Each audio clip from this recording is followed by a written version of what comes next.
제가 그 불신학이 그지 없습니다. 그 발음도 안 좋고 그렇기 때문에 염려되는 것은 제가 시간이 더 많이 갑니다. 그전에도 제가 예배 시간을 길게 했는데 오늘은 매우 긴 말씀입니다. 그러나 분위기 봐가면서 말씀을 쭉 했습니다.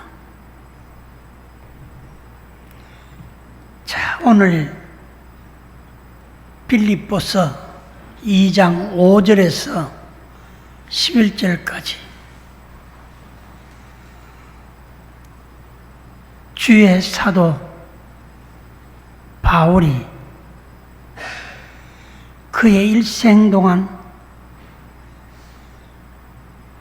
그 예수 그리스도에 대하여 이를 가르쳐 기독론이라고 하지요.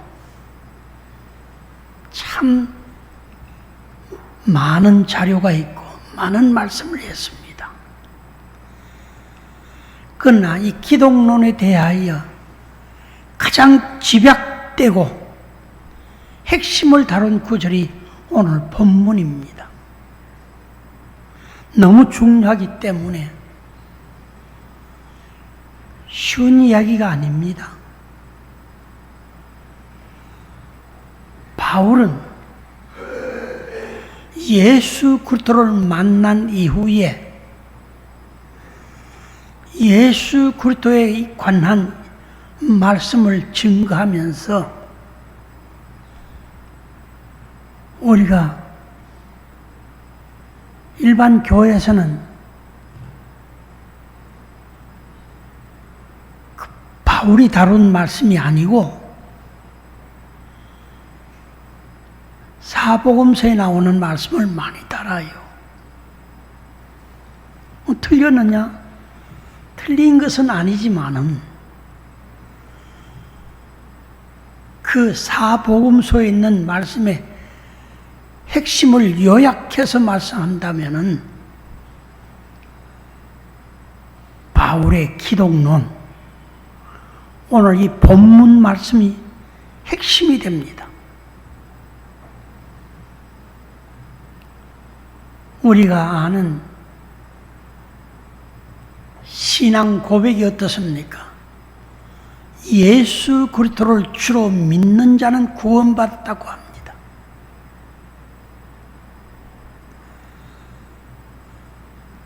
성경 보면 그 말씀이 계속 이어져 나옵니다. 그러나 집약된 바울 사도의 기독론 속에는 예수 그리스도가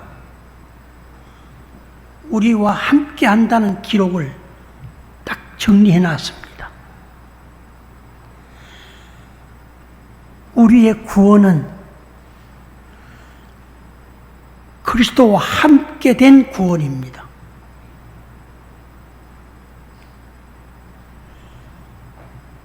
그런데 일반적으로 교회에서는 그것을 가르치기보다도 일반론적인 그런 이야기를 너무 많이 해야 합니다. 예수 믿으면 구원받고 건강하고 복받는다. 그러나 바울 사도의 예수 그리스도를 말씀하는 기독론에는 그리스도와 함께란 용어를 아무데나 사용하지 않습니다. 나중에 한번 자세히 오늘 그 구절들을 띄워보겠는데 오늘 이 본문 내용을 한번 정리하고 그 다음에 거기에 관한 말씀을 띄워서 보겠습니다. 너희 안에 이 마음을 품어라. 이 마음은 곧 예수 그리스도의 마음이라고 해놨습니다. 예수 그리스도의 마음, 그는 근본 하나님이십니다. 하나님의 본체이십니다. 하나님과 동등되지만은 하나님과 동등됨을 취하지 아니하시고, 그 밑에 보면은 오히려 비어 종의 형체를 가지사 사람들 같이 되었다. 여기에 종의 형체란 말씀은 유대인들이 아주 싫어하는 말입니다. 그렇기 때문에 그들은 아직까지도 이 복음을 받아들이지 않고 있습니다. 그들은 아브라함의 자손이라고 합니다. 저들의 조상 이삭, 저들의 조상 야곱, 아주 철저합니다. 그 자손된 증거가 뭐냐? 할례 받았다는 겁니다. 그래서 그들은 모세의 율법을 가지고 강력하게 선민된 것을 말합니다. 근데 예수님은 그를 선민이라고 보지 않거든요.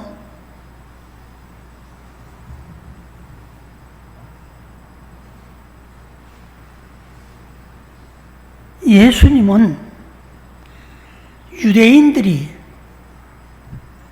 아주 좋아하는 성경 구절이 두 절이 나옵니다. 그 첫째가 신명기서 6장 4절에 나오는 이스라엘아 들으라, 주 여호와는 유일하신 하나님이라. 너희는 마음을 다하고 뜻을 다하고 성품을 다하여 주 너희 하나님을 사랑하라. 그래, 유대인들은 자기 이름 배우기보다도, 자녀를 낳아가지고 자기 이름 가르치기보다도 제일 먼저 하나님의 사랑부터 가르칩니다. 그래서 유대인으로 하나님의 사랑 모른다는 건 말이 아닙니다. 그 사람은 사람이 아닙니다. 그리고 그 구절, 이 첫째고, 성경 교범의 둘째 구절은 뭐냐 하면은 메시아가 온다는 이야기입니다. 바울이 신명기서 말씀하기를 이후에 나 같은 선지자가 온다는 겁니다. 광야에서 거역하듯이 그의 음성을 들을 때 거역하지 말아라. 그래서 메시아 사상이 싹 틉니다. 그 유대인들은 메시아가 온다. 아주 그 철저하게 공부했습니다. 그래서 그 메시아의 가장 교범된 책이 이사야서입니다. 아주 이사야서를 좋아합니다. 그 이사야서는 완전히 어려서부터 완전 통독 다 합니다. 그만큼 열심히 가르치고 교육했는데 메시아를 영접합니까? 그 백성이 예수님을 영접합니까? 기가 차잖아요. 하나님의 말씀, 성경을 그렇게 집약적으로 공부하고 가슴에 담고 있는데 예수님 영접하지 않아요. 그가 하나님의 아들이라 한다고 해서 십자가에 달아 처형해버립니다. 하나님의 아들을 십자가에 못 박았단 말은 하나님을 십자가에 못 박은 겁니다. 하나님의 사랑이 무엇이며 메시아 소망이 무엇인지 받아들이지 못합니다.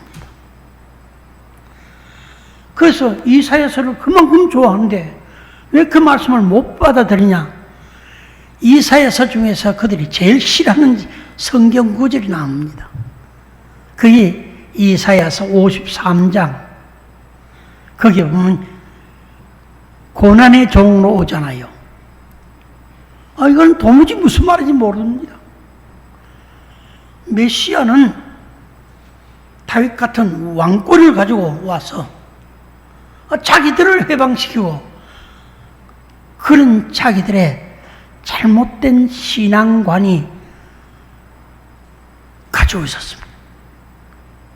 그래서 메시아를 영접지 않고 나사렛 동네에서 무슨 메시아가 나오냐? 그 사람들은 안 받아들입니다. 그럼 예수님 탄생하셨다 할 땐 베들레헴에는 왜 안 갔습니까? 머나먼 동방에서 온 박사들은 예루살렘에서 그 베들레헴은 여기에 10km 미만입니다. 그 약 한 20리밖에 안 돼요. 그 가는 길도 좋아요. 그런데 왜 한 사람도 안 갑니까? 머나먼 수천리에서 찾아온 동방 박사들은 그 먼 길을 찾아가는데 성경 박사들이 어디서 태어났냐고 와서 물었을 때에 유대 땅 베들레헴이라 우리가 그의 별을 보고 왔다고 하는데 그 사람들은 왜 예루살렘 떠 있는 별을 못 봤을까요? 잘못된 신앙관념이 우리를 지배하면은 절대 영안이 어두워져서 모릅니다. 그래서 이런 위험 부담을 오늘날 교회가 안고 있단 말입니다. 예수 그리스도를 바로 알아야 됩니다. 그래서 주의 사도 바울은 예수 그리스도를 논할 때에 예수님을 믿어서 복받았다, 건강했다 그런 기록을 하지 않습니다. 그러면 바울 서신 안에는 그리스도와 함께라는 용어가 어디서부터 시작되냐면 십자가에서부터 시작됩니다. 우리 갈라디아서 2장 20절 한번 떼어주세요. 다 같이요. 내가 그리스도와 함께 십자가에 못 박혔나니 그런즉 이제는 내가 사는 것이 아니요 오직 내 안에 그리스도께서 사시는 것이라. 이제 내가 육체 가운데 사는 것은 나를 사랑하사 나를 위하여 자기 자신을 버리신 하나님의 아들을 믿는 믿음 안에 사는 것입니다. 바울이 믿음으로 산다는 것은 십자가에서부터 사용했습니다. 성경 자세히 보세요. 바울이 얼마나 우리가 공식적으로 13권이나 성경을 기록했습니다. 그런데 그의 기록의 전체는 예수 그리스도입니다. 근데 그 예수 그리스도가 우리와 구체적인 함께라는 용어는 십자가에서부터 사용합니다. 그래서 우리가 성경은 깜짝 놀라잖아요. 예수님께서 가버나움과 그 납달리 지방에서 가장 이적을 많이 베풀었지 않습니까? 가장 이적을 많이 베푼 가버나움을 향해서 네가 하늘까지 높아지겠냐 음부까지 낮아지리라. 예수님 저주해버렸습니다. 그 병고 침박한 그 사람들이 다 기적 아닙니까? 살아계신 주님의 기적을 체험했는데 그걸 가르쳐 구원이라고 말씀했습니다. 그런데 바울 사도는 이를 정리할 때 그런 용어를 사용하지 않아요. 그러면 그 많은 갈릴리 지방에서 이적과 기사를 보고 따랐던 그 무리들이 어디까지 갑니까? 십자가까지 따라가는 사람 몇 사람밖에 없습니다. 그 전에 모든 믿는 사람은 결국은 배신으로 끝납니다. 그러므로 주의 사도 바울이 기독론을 쓸 때 우리가 예수 그리스도와 함께 된 신앙, 거기서부터 구원론을 말하고 있습니다. 십자가에 연합되지 않았다면 그 사람은 구원이 아닙니다. 이거는 아주 충격적인 말로 들릴 수도 있습니다. 그래서 바울이 그리스도와 함께라는 용어를 사용했습니다. 그 다음에 로마서 6장 5절, 로마서 6장 5절 다 같이요. 만일 우리가 그의 죽으심과 같은 모양으로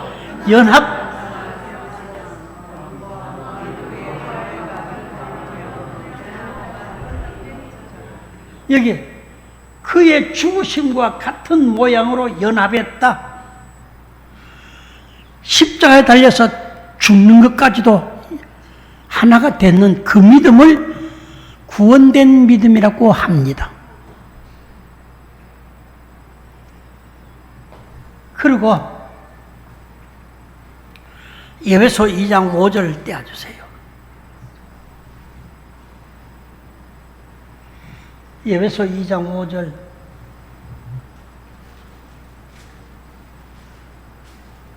다 같이요. 허물로 죽은 우리를 그리스도와 함께 살리셨고 너희는 그 은혜로 구원을 받았다. 무덤에서 예수님이 3일 만에 부활하셨잖아요. 거기에 동참했단 말입니다. 우리가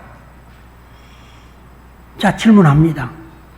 예수님의 부활에 내가 참여했다고 믿으시는 분은 아멘 하세요. 제가 그럼 또 질문합니다.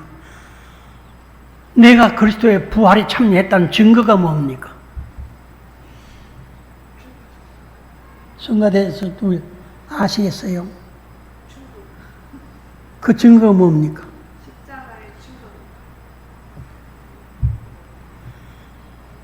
그 정리가 잘 안 되죠. 예수님이 죽은 자 가운데서 하나님이 3일 만에 살리셨잖아요. 그 살리신 영을 우리에게 성령으로 부어주신 겁니다. 우리가 성령 받았다는 말은 그리스도의 부활에 참여했다는 증거입니다. 근데 그래서 우리가 요한복음 3장 거기에 그 4절에 그거 보면 예수님이 니고데모에게 말씀했죠. 네가 물과 성령으로 거듭나지 아니하면 하나님의 나라를 볼 수 없다는 겁니다. 물 세례는 우리가 요한의 세례를 받았잖아요. 그러나 요한은 분명히 말합니다. 내 뒤에 오시는 이는 성령으로 세례를 주신다는 겁니다. 그러므로 그리스도 예수님의 거룩한 예전에 참여했단 말은 물세례와 성령세례가 함께, 성령세례를 안 받았으면은 예수님께서 니고데모는 아주 랍비입니다. 뛰어난 교사입니다. 선생입니다. 그 사회에 랍비가 많지 않습니다. 그런데 그런 자도 성경의 박사들입니다. 그런데도 예수님이 하신 말씀 못 알아듣습니다. 내가 이제 나이가 지금 얼마인데 모태에 다시 들어가란 말입니까? 이런 소리 합니다. 그건 모른다 이 말입니다.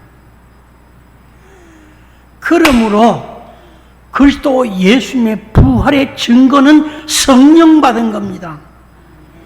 우리가 성령 받아서 은사가 나타나지요. 그거 성령 받았다는 증거입니다. 은사가 똑같은 자가 없습니다. 가가 다 달라요. 받아도 잘 모르는 사람 많습니다. 그러나 받은 거 확실한 사람은 자신이 알게 됩니다. 바울이 그리스도와 함께 살리셨다. 부활에 참여했단 말입니다. 그래서 이 증거를 성경으로 우리가 뭘 가지고 말하냐? 바로 성령 받았다는 말은 부활의 영이기 때문에 그 영을 받았으므로 아버지라 한다 이 말입니다. 믿습니까? 그래 이 엄중한 이야기를 사람들은 잘 모르고 있습니다. 그리고 또 바울은 우리가 그리스도와 함께 장사 지냈다는 걸 말합니다. 여러분, 우리 그리스도와 함께 장사 지낸 그 부활의 말씀, 그 성령 받은 것을 듣고 나니 장사 지냈다는 말도 그게 포함되는구나. 그래 알 수 있지요. 그러나 이것은 확실한 성경에 하나님의 변찮은 약속이 있습니다. 그 외에 그저 병고침 받았다 혹은 여러 가지 체험했다는 그런 믿음도 맞습니다. 그러나 그 믿음이 변하지 않느냐? 그걸 보장해 주지를 못합니다. 전에 내가 그 병고침 받았는데 제가 여러 번 말씀드렸지요. 제가 그 목회 초기에 죽은 사람 3사람이 일어났어요.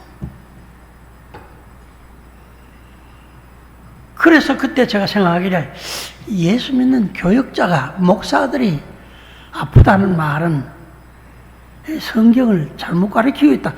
저는 그래 생각했습니다. 그때 그 마음을 지금까지 갖고 있었으면 저는 큰일 날 뻔했지요. 그것은 분명히 이적과 기사는 있습니다. 주님이 내게 오셨다는 증거입니다. 그러나 예수님의 십자가, 그 고난의 현장 아닙니까? 저주와 지옥의 현장에 동참했다는 겁니다. 그렇다면은 우리가 그걸 바울의 믿음이라 했습니다. 그 어떤 때 이게 적용되겠어요? 저도 이거 잘 몰라서요. 저는 과거에 그런 말까지 했는데 어쩌다가 내게도 병이 오는지 모르겠다. 제가 상당히 고민했습니다. 그러다가 이 말씀이 다시 재조명되는 겁니다. 이 과정을 건너야 되는구나. 이거 예수 나를 오라 하네, 예수 나를 오라 하네, 어디든지 주를 따라 주와 같이 가려네.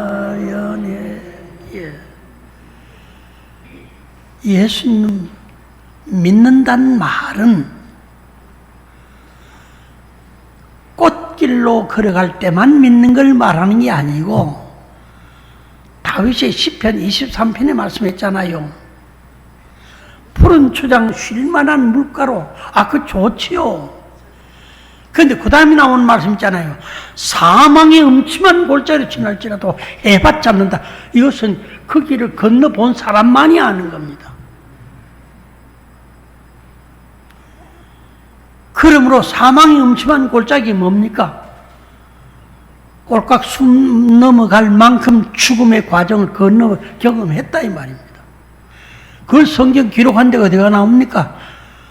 욥기에 나오잖아요. 자, 그렇습니다. 그리스도와 함께 부활했다는 겁니다. 그러므로 성령의 거룩한 뜨거운 체험한 분들은 주의 영이 함께 계신다는 걸 알고 내가 주인 노릇하지 말고 내게 입마신 주님이 나의 주인 되도록 해야지. 이 지금 잘 몰라서 하기야 뭐 어릴 때는 엄마 위에도 올라가는데 엄마 무감지도 하잖아요. 그러나 크면은 그럴 수 없잖아요. 그렇듯이 우리가 믿음이 어릴 때는 하나님이 우리를 너그럽게 봐주십니다. 그런데 그 상태가 사뭇 지속되면은 이 골칫덩어리입니다. 장성한 자가 되어 우리가 그리스도의 거룩한 성장에 동참해야 됩니다. 그래서 예수님이 있잖아요. 지혜와 키가 자라가더라. 예수님도 성장해 갑니다. 아무 때나 십자가 지는 게 아닙니다. 때가 차서 기도의 과정을 거쳐서 십자가로 나아갑니다. 그러자면 우리의 믿음도 장성한 자가 되어 주님과 함께 하고자 하는 결연한 의지가 우리 마음에 서 있어야 고난도 이길 수 있습니다. 시련도 이기게 됩니다. 그걸 가리켜 믿음을 승리했다고 말합니다. 그리고 예수님이 그 다음에 에베소 2장 6절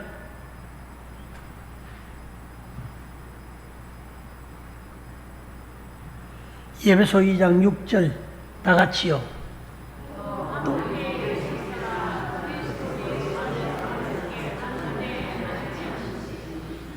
지금 그를 함께 일으켜서 부활해가지고 예수님 안에 지금 우리가 예수님 안에서 하나님 우편에 앉았다 이 말입니다. 이거 믿어집니까? 이게 우리가 얼른 안 믿어집니다. 그런데 잘 아셔야 될 것은 질문 한번 해봅니다. 부활하신 예수님이 성천하신 예수님과 동일합니까? 다릅니까? 동일하시잖아요. 부활의 영, 성령이 우리에게 임하셨단 말은 영의 세계는 시간과 공간에 제약되는 세계가 아닙니다. 그리스도 안에서 하나님 우편에 앉았습니다. 이걸 바울은 우리도 거기에 동참했다고 지금 말씀합니다. 감격하지요. 이런 신앙을 무작된 사람이라야 오는 환난을 이기게 됩니다. 그래서 그리스도와 함께 그 고난에 동참해가지고 그리스도와 함께 하늘의 우편에 앉으셨다. 하나님 곁에 앉으셨다.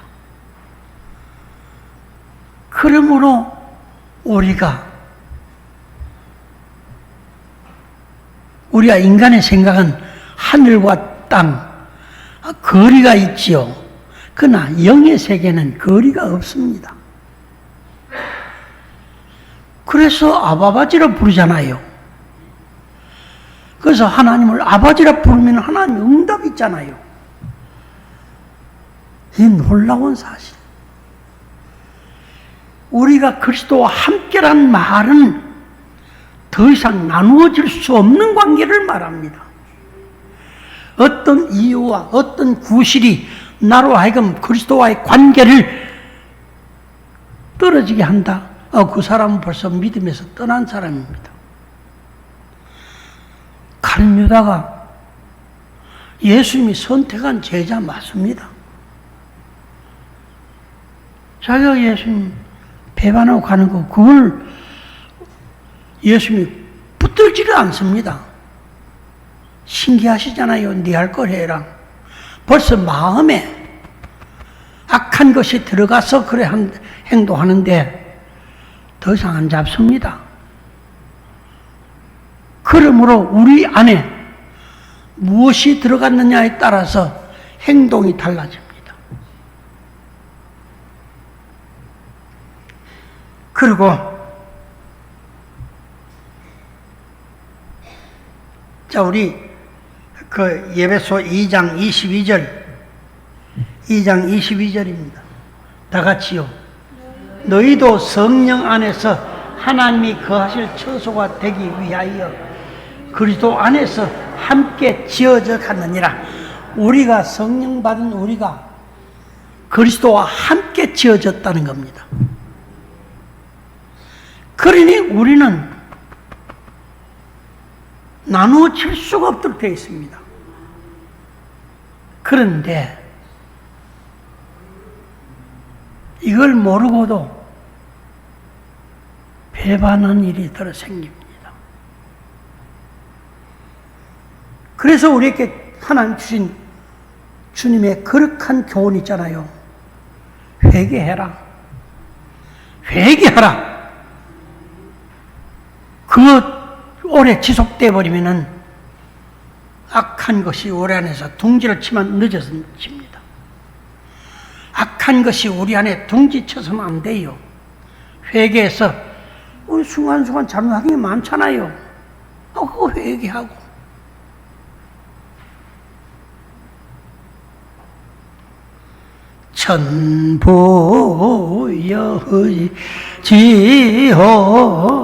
천부여지옵소서 손 들고 옵니다. 주 나를 받게 하시면 나 어디 가리까. 내 죄를 씻기 위하여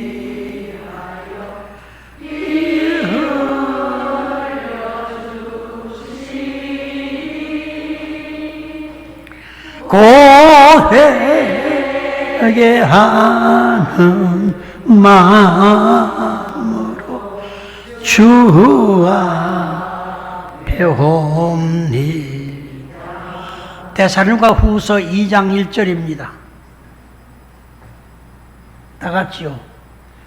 멸망하는 자들, 형제들아, 우리가 너희에게 구하는 것은 우리 주 예수 그리스도의 강림하심과 우리가 그 앞에 모임에 관하여 주의 강림하실 때도 우리가 함께 동참합니다. 그러니 예수님과 함께, 그리스도와 함께라는 용어를 십자가에서부터 사용했다 이 말입니다. 그것 없이는 구원이 아닙니다. 십자가에 동참했기 때문에 예수님의 마음을 품었다는 말은 무슨 말입니까? 나도 그와 같은 고난과 시련이 와도 아버지여 부르짖을 망정 끝까지 그 고난을 승리한다 이 말입니다. 무덤에 장사 지냈습니다. 그리스도와 함께 장사 지냈어요. 그렇지만 그리스도의 영이 같이 한 자는 예수님을 의로 살리신 것 같이 우리 안에 거하시는 그의 의로우신 영이 우리도 부활에 동참시켜 주십니다. 이게 성경의 구원론의 확실한 진리입니다. 그래서 그리스도께서 강림하실 때 우리가 함께 그 모임에 동참한다 이 말입니다. 정말로 감격스럽지요. 개여라 성도여 증조를 보라. 신랑 예수 구름 타고 오시려 한다. 환난과 핍박이 널 기다리 믿음으로 이길 준비 어서 합시다. 개여라 주제리 가깝다. 주를 위해 살다가 주 위에 죽자. 그래서 바울이 소원을 말합니다. 이왕 한 번은 육체가 죽음이 옵니다. 그 바울은 그의 소원이 예수 그리스도의 죽음을 그 몸에 그대로 짊어지고 죽기를 원하는 것이 바울의 결론적인 소원이었습니다. 그래서 예수님이 지신 십자가를 그가 지지 못한 이유가 로마 시민권 때문에 단두대에 목이 잘려서 순교당합니다. 그 바울은 예수님의 십자가에서 그 벌받고 가지가지 치욕과 능력과 고난을, 부끄러움과 수치와 모진 고난을 자기 몸소 받기를 위해 주님과 하나 되어 있기 때문에, 주님과 나누어질 수 없는 관계이기 때문에 그 신앙을 고백했던 겁니다. 그러므로 그리스도와 함께 너희가 이 마음을 품으라. 이제 이해되지요? 그리스도와 함께 십자가에 동참하고 그리스도와 함께 무덤에 매장되고, 그러나 하나님의 약속이 그 아들을, 흠없는 그 아들을 3일 만에 다시 살리신 건지, 그 거룩한 아들의 영이 우리 안에 있기 때문에, 그래서 우리를 양자로 입양됐다 이 말입니다. 아들이라는 말은 아들의 영이 우리 안에 왔기 때문에 우리는 지금 어떤 고난을 당하고 시련당하고 무덤에 들어가더라도 아들의 영은 소멸되지 않습니다. 이 거룩한 확실한 약속을 우리가 가지고 살아가는 우리에게, 그 다음에 한 가지는 필연적인 고난을 각오해야 되겠지요. 그런데 아이고 야, 이 고난은 싫다. 그런데 어린 믿음은 그렇습니다. 그래서 주의 사도 바울이 로마서 8장 39절에 무슨 말씀합니까? 그리스도 예수 안에 있는 하나님의 사랑은 끊어지지 않는다. 이거 오는 수요일날 저녁에 말씀드릴 건데, 끊어지지 않는 사랑을, 십자가를 통과된 사랑을 말합니다.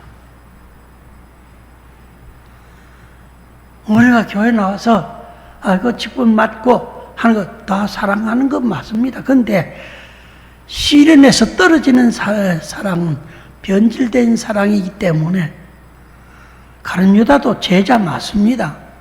그건 변질되면 떨어가잖아요. 그러므로 오늘 말씀을 정리합니다.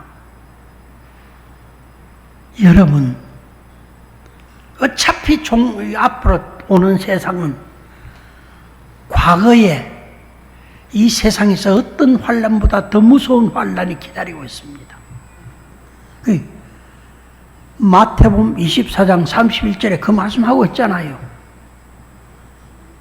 다니엘서 12장 1절에 그 말씀 또 나오잖아요. 거기는 창세, 개국 이래로 이제까지 없던 그런 환난이 마지막에 온다고 해놨습니다. 이 땅에 지긋지긋한 환난이 많았는데 그보다 더 큰 환난이 기다린다는 말은, 여러분, 한 가지 비유를 말씀드립니다. 곡식이 이삭이 이래 속이졌습니다. 농사 안 지어보시면 이해 안 되지만 농사 조금이라도 아시는 분은 압니다. 이삭이 익어서 누렇게 고기에 숙여졌습니다. 그때 비 오면 좋습니까? 나쁩니까? 비 오면은 많은 농사 피롱이 오잖아요. 그때 날이 가물어야 됩니다. 언제? 비가 주고 추수할 때까지. 1년 농사 중에 가장 힘든 때가 언제입니까? 추수할 때입니다. 세상 종말에 주의 심판이 다가올 때가 가장 힘듭니다. 그걸 한번 읽어볼까요? 말라기서 4장 1절. 다 같이요. 여호와께서 정하신 날 만군의 여호와가 이르노라. 보라, 용광로 불같은 날이 이르리니 교만한 자와 악을 행하는 자는 다 지푸라기 같을 것이요.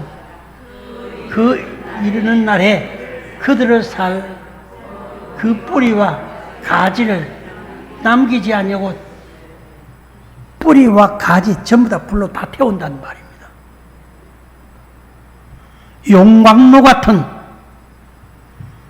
포항 그 제철에 가보면은 용광로 물 정말로 겁나잖아요. 이 세상을 그렇게 고린도전서에 그 말씀하고 있잖아요. 우리가 진실로 알고 있냐 아니냐 하는 것은 연단으로서 갈라냅니다.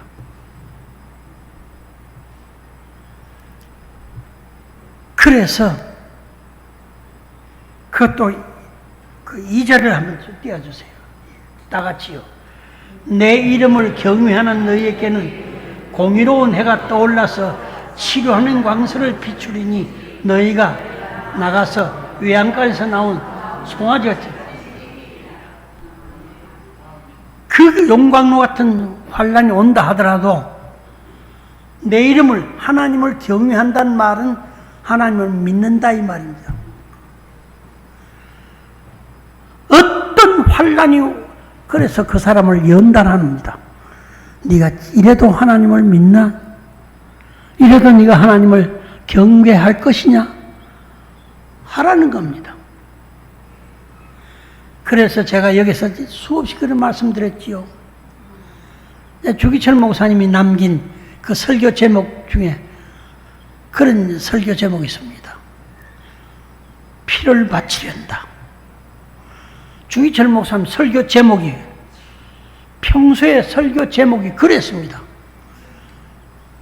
이 일제 마렵에 모진 고난이 닥치자 그는 생각했습니다.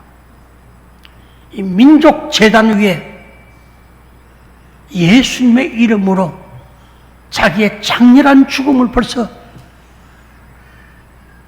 그 평양 돌박산에 올라가서 밤을 새워 기도하며 거기에 대한 하나님의 확실한 능력을 받습니다. 그로 내려와서 감옥에 투옥이 됩니다. 모진 감옥에서 시련의 연단을 마치고 그가 가지가지 방법으로 회유합니다. 그럴 때 주기철 목사님이 이제 석방이 됩니다. 그나마 어스름 달밤에 그 석방됐다고 이제 집으로 돌아옵니다. 집으로 돌아오니 방에서 그 오정무 여사가 사모님이 기도하고 있습니다. 기도하고 있는데 가만 그래서 여보하고 기침하며 들어가니까 문도 안 열고 순교했어야 될 분이 어떻게 걸어 나왔나요? 그 말이 깜짝 깨가지고 이건 일본에서 자기를 회유하고 있구나. 그 길로 들어갑니다. 그 어머니가 방에 계셨고 철하고 그 어머니가 울면서 따라 그 길로 가서 감옥에 다시 들어가면 자기 발로 들어갔어. 순간순간 우리 마음이 흔들릴 수도 있어요. 그러나 일편단심 내 주님 가야 한 그 길을 나도 가야 된다는 이 신념이 바로 믿음입니다. 그래서 로마서 가장 중요한 로마서 8장 끝절에 그리스도 예수 안에 있는 하나님의 사랑은 끊어지지 않는다. 끊어지지 않는 그 사랑이 결정적으로 우리로 하여금 하나님의 영광을 돌리게 합니다. 그래서 오늘 그 본문 보면 나오잖아요. 모든 이름으로 뛰어난 이름, 예수, 그 고난을 받은 예수님을 모든 이름 위에 뛰어난 모든 피조물과 하늘에나 땅이나 땅 아래 어디도 다 그 앞에 무릎 꿇게 만들고 그 앞에 무릎 꿇고 경배함으로 하나님께요. 우리 한번 읽어봅시다. 모든 입으로 예수 그리스도를 주라 시인하여 하나님 아버지께 영광을 돌리라. 이게 바로 그리스도와 함께하는 믿음입니다. 승리한 믿음입니다. 이 마음을 품은 사람들은 고난을 이깁니다. 환난도 이깁니다. 그래서 마지막 절 한 절 떼어주세요. 마태복음 13장 43절 다 같이요. 그때의 의인들은 자기 아버지의 나라에 해와 같이 빛나리라. 해같이 빛난 자가 누굽니까? 해같이 빛난 자가 누굽니까? 바울이 다메섹에서 만났잖아요. 좋은데 하늘의 해보다 더 빛나는 자가 다메섹 도상에서 만났잖아요. 그래서 그 순간 바울의 그 완고한 바울의 가슴을 무너뜨려 그리스도 예수의 제자로 마지막 죽음까지 걸어갈 수 있는 강력한 하나님의 증인이 되었습니다. 그러므로 이것을 그리스도와 함께 하는 사람은 이걸 바라봅니다. 시간이 많이 갔기 때문에 더 하고 싶은 말이 많지만은 그칩니다. 여러분, 세상을 보는 영안이 있어야 됩니다. 세상을 보는 어떤 영적 관점이 있어야 됩니다. 그러므로 우리 한번 갑니다. 아이고 편안한 장 그런다. 예수님 모르는 소리입니다. 주님 그의 고난에 동참해서 내 주님이 승리하신 그 승리를 나도 참석해서 해와 같이 빛난다는 이 영광의 약속을 바라볼 수 있게 되기를 주의 이름으로 축복합니다.